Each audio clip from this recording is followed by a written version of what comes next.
Ola, hoxe imos mergullarnos nun concepto que, aínda que soe moi técnico, está en todo o que facemos cada día. Sí, falo da actividade económica. Para que o entendamos ben, imos facer unha pequena viaxe xuntos.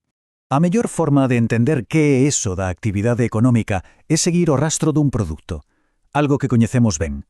Unha viaxe que parece sinxela, pero que nos vai descubrir un sistema global que é, increíblemente complexo. Pois sí, algo tan do día a día como unha batella de aceite. A súa historia, dende que unha oliva na árbore ata que chega á nosa mesa, é un resumo perfecto de todo este concepto. Entón, que é a actividade económica? Pois basicamente é todo ese proceso. É crear as cousas que necesitamos, levalas ata onde fan falta e, ao final de todo, usalas. Así de simple e así de complexo.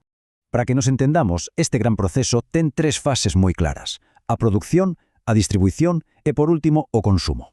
Imos velas unha por unha, vale? Empezamos pola produción, claro, é o punto de partida.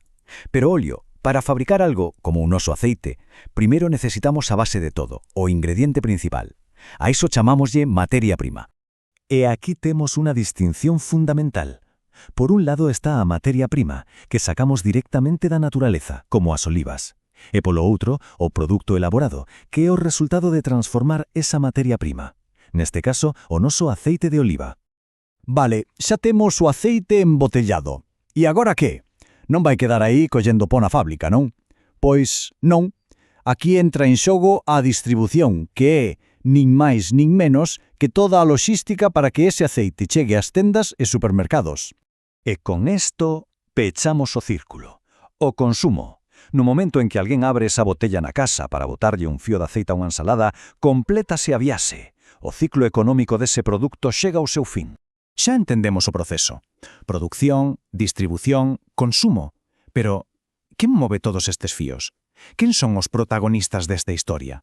Pois mira, basicamente temos dous grandes xogadores neste taboleiro. Por unha banda están as empresas. Elas encárganse de producir, de transportar, de vender, buscando, lóxicamente, un beneficio. E pola outra banda estamos as persoas, as familias, que somos as que consumimos eses produtos para cubrir as nosas necesidades. E claro, para que todo isto funcione, fai falta un lubricante, por así decilo. E ese é o diñeiro. Os billetes e as moedas son a ferramenta que permite que todo este sistema de compra e venda sexa ágil e funcione. E ollo a este dato, que é curioso. Hoxe parece todo tan sinxelo, pero é antes de que existise o diñeiro. Pois antes existía o troco. Imaxinade, se alguén tiña galiñas e precisaba pan, tiña que atopar un panadeiro que quixese ovos. Era un sistema moito máis directo, sí, pero tamén bastante máis complicado. Ata aquí todo parece bastante ordenado, verdad?